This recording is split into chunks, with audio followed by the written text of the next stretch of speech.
The galaxy was in turmoil. For years, the Cruxians, a terrifying alien race, had been conquering planet after planet, leaving nothing but destruction in their wake. These aliens were feared by all for their massive fleets, advanced weaponry, and ruthless desire to expand their empire. The galaxy's greatest civilizations, all of whom had their own powerful armies, had already failed to stop the Cruxian advance. Planet after planet had fallen, and there seemed to be no hope left. In desperation, the galaxy's leaders called upon Earth, a small, distant planet that no one knew much about. They figured it was their last chance. What could this tiny world, with its limited resources and no known superweapons, possibly do to help? They had nothing to lose. The galaxy waited with bated breath as Earth's response came in. To their astonishment, Earth didn't send a fleet or advanced warriors. Instead, they sent only a small group of humans. No superpowered soldiers, no massive warships, just regular people. The leaders of the galaxy were confused and skeptical. How could these humans possibly hope to stop the Cruxians? But they had no choice. The humans would have to do.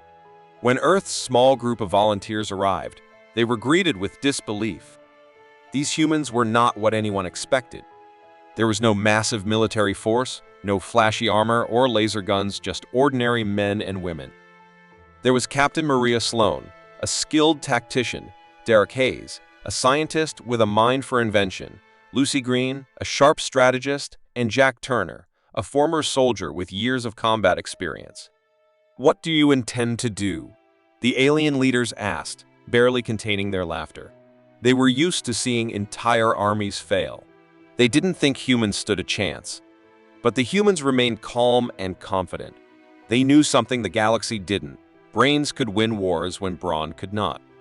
Instead of fighting the Cruxians with brute force, the humans quickly began using clever tactics to outsmart their enemies.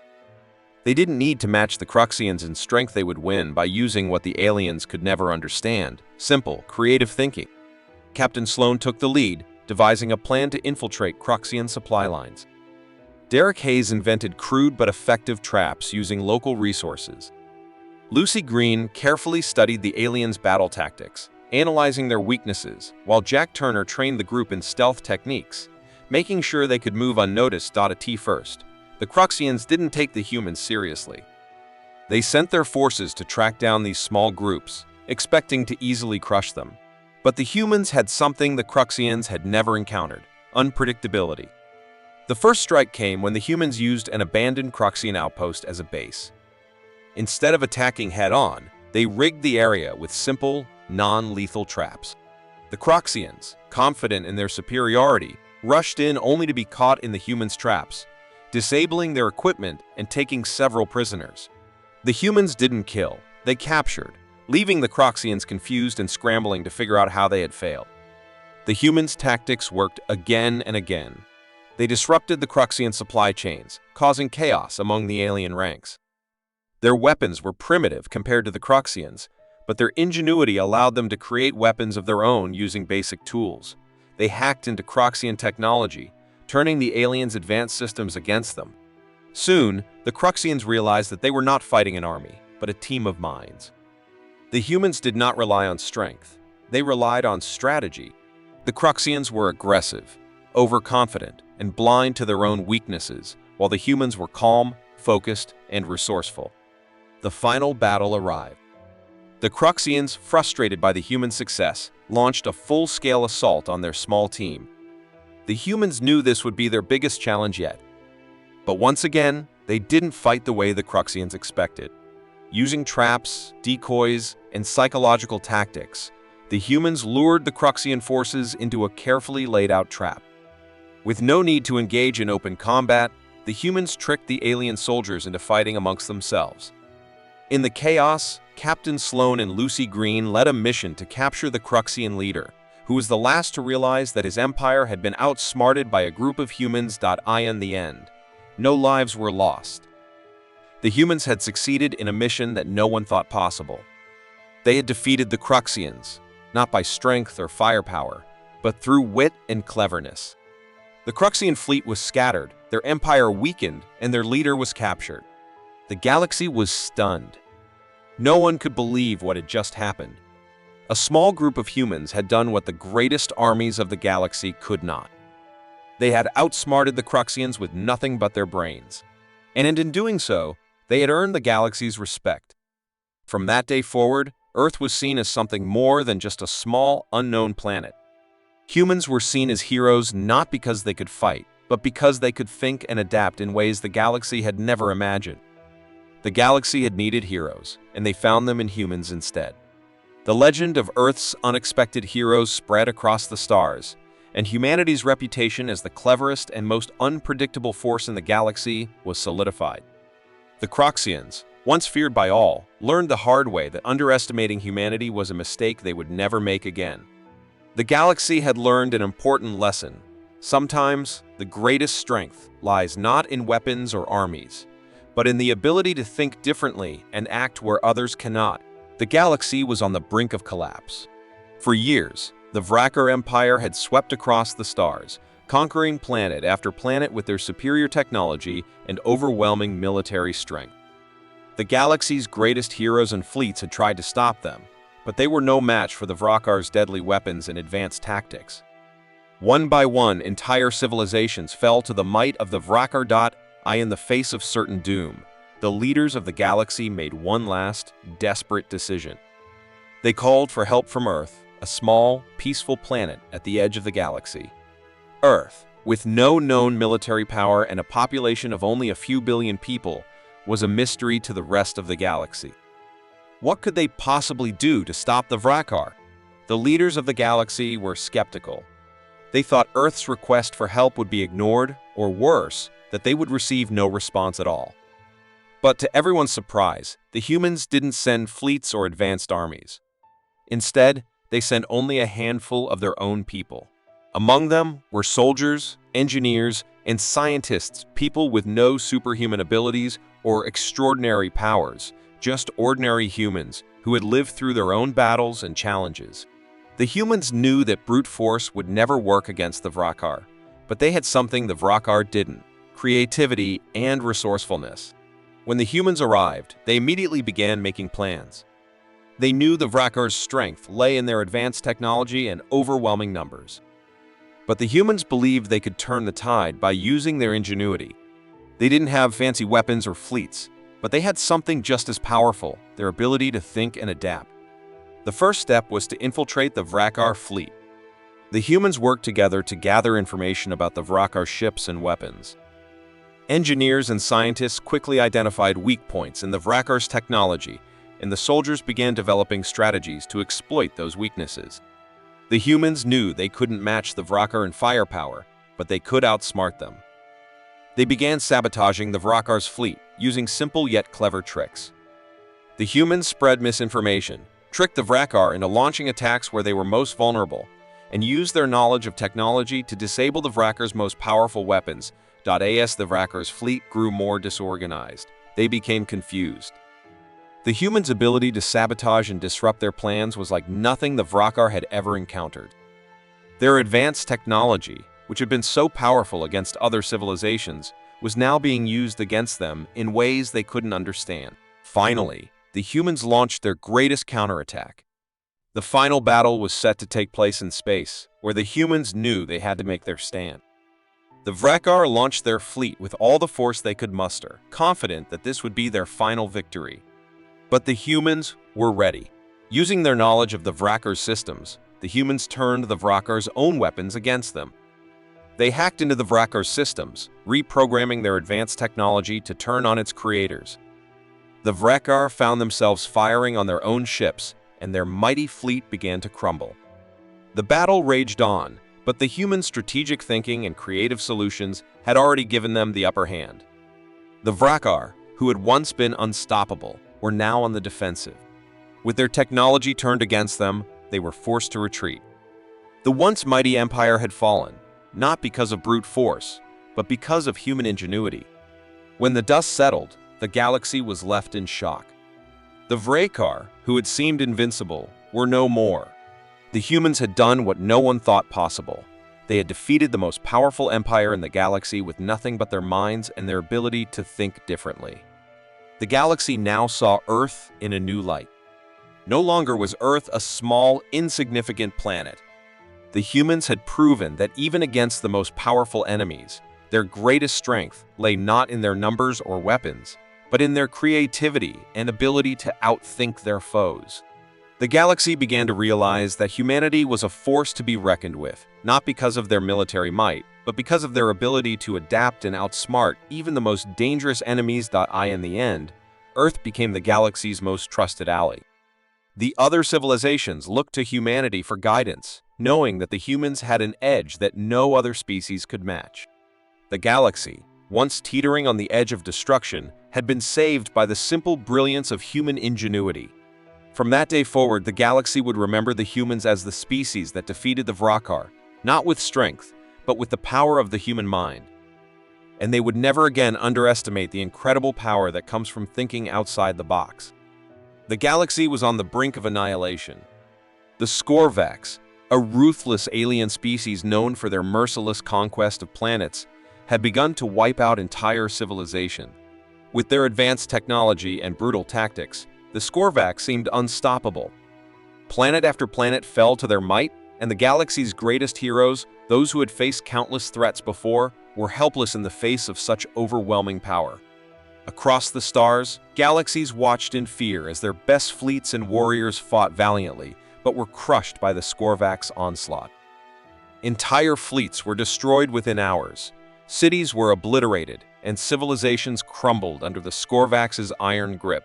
No one could stop them, and the galaxy's hope began to fade. In a final, desperate move, the galaxy's leaders made a decision. They sent out a call for help, pleading with Earth for assistance. Earth, a tiny planet at the edge of the galaxy, had always been seen as insignificant. Its people had no advanced technology, no super soldiers, and no vast fleets to offer.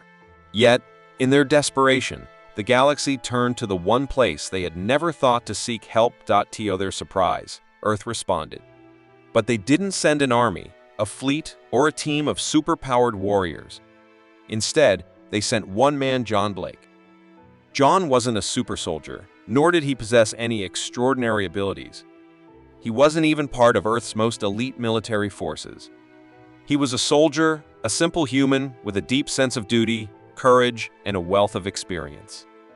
He had fought in wars, faced countless dangers, and survived against impossible odds. When John arrived, the galaxy's leaders were skeptical. They wondered how a single human could possibly take on the Skorvax, who had already destroyed the strongest armies. But John didn't need to convince them. He knew his mission, and he was ready to face whatever came his way. John's first move was to gather intelligence. Unlike the Skorvax, who relied on overwhelming force and intimidation, John knew that the key to defeating them would be to outsmart them.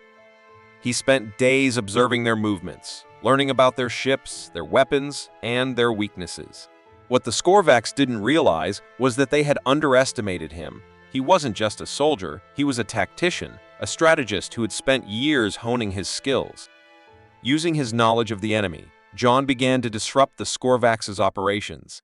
He didn't rely on brute strength or firepower. Instead, he used guerrilla tactics, creating chaos within the Skorvax ranks. He sabotaged their communication lines, cut off their supply routes, and set traps that confused and disoriented them.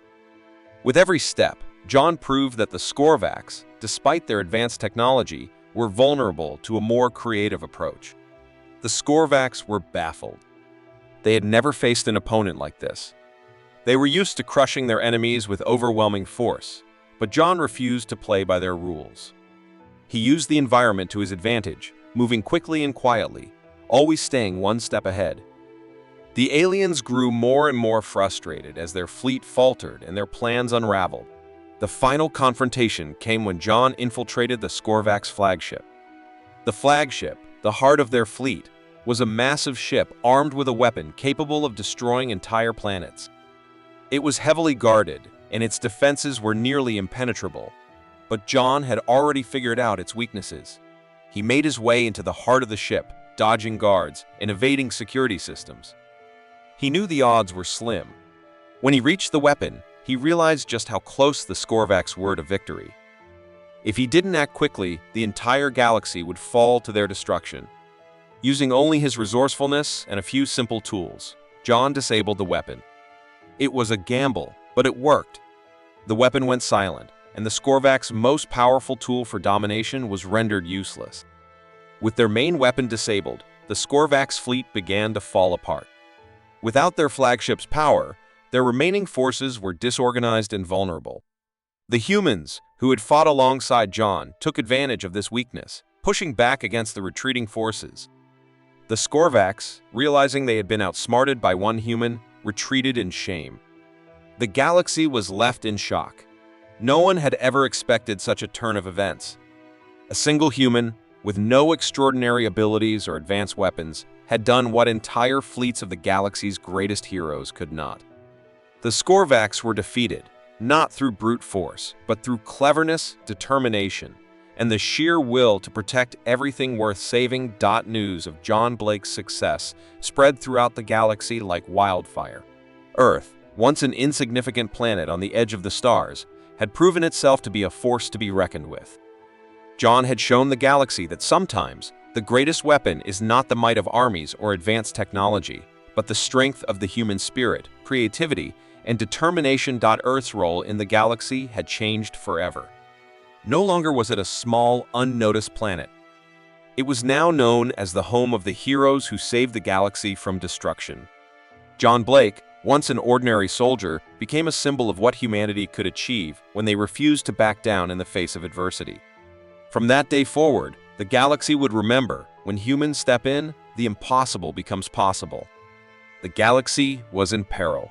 A vast and ruthless alien species known as the Nyroxians had launched an invasion across the stars, sweeping from one planet to the next, leaving nothing but destruction in their wake. The Nyroxians were a terrifying force. Their technology was light years ahead of anyone else's, and their military might was unmatched. The galaxy's strongest civilizations, armed with their most powerful fleets and armies, tried to stop them but failed. No one could stand against the Nyroxian advance. Desperation grew across the galaxy. Whole star systems had fallen. Entire races had been wiped out. The leaders of the galaxy, once confident in their might, now saw no way to stop the Nyroxians. In their final act of desperation, they called out to Earth, a small, isolated planet that no one had taken seriously. Earth had never been involved in intergalactic affairs, and its people were barely known to other races. It seemed impossible that Earth could offer any real help. But to everyone's shock, Earth responded.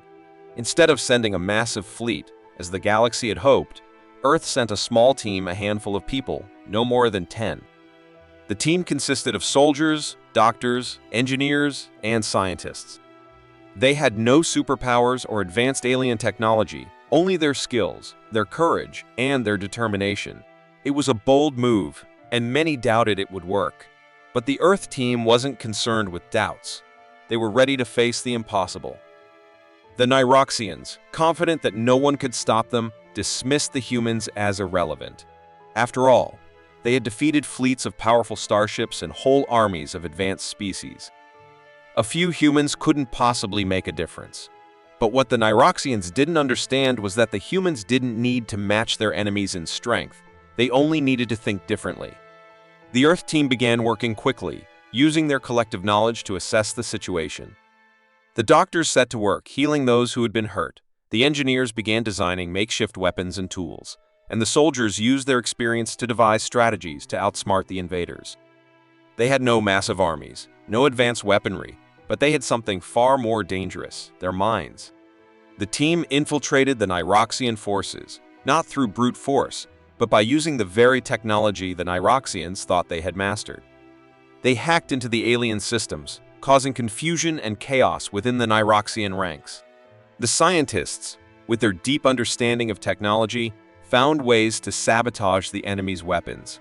The engineers used basic principles of engineering to turn enemy equipment against them. Slowly but surely, the humans began to turn the tide. The most crucial mission came when the humans decided to take on the Nyroxians' ultimate weapon, a massive battleship that had been used to destroy planets. This ship was the cornerstone of the Nyroxian invasion, and it had the firepower to wipe out entire civilizations. The human team knew that if they could disable the ship, they could cripple the Nyroxian effort. But the task seemed impossible. The battleship was heavily armed and protected by the best of the Nyroxian fleet. But the humans didn't rely on brute strength, they relied on their wits. The soldiers and engineers worked together to find the ship's weak points. The doctors ensured that everyone was at their best, physically and mentally, while the scientists studied the ship's systems, searching for any vulnerability.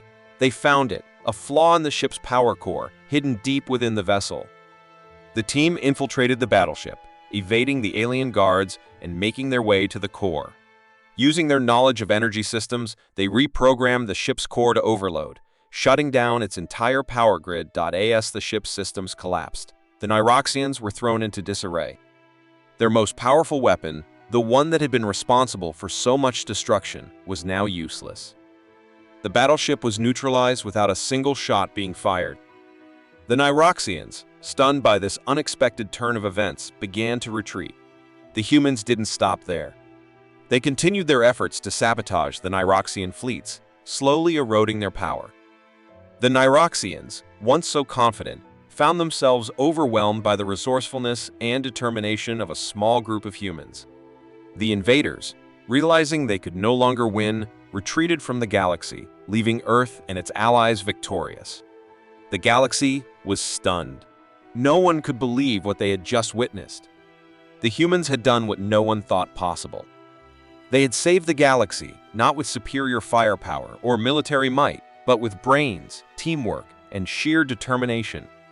The Nyroxians had been stopped, not because of strength, but because of the humans' ability to outthink and outsmart their enemies. Earth, once a small, isolated planet, was now seen as a beacon of hope in the galaxy. The humans had proved that sometimes brains were more powerful than brawn. And from that moment on, the galaxy would never again underestimate the power of a small, determined species. The humans had changed everything, and the universe would never be the same again.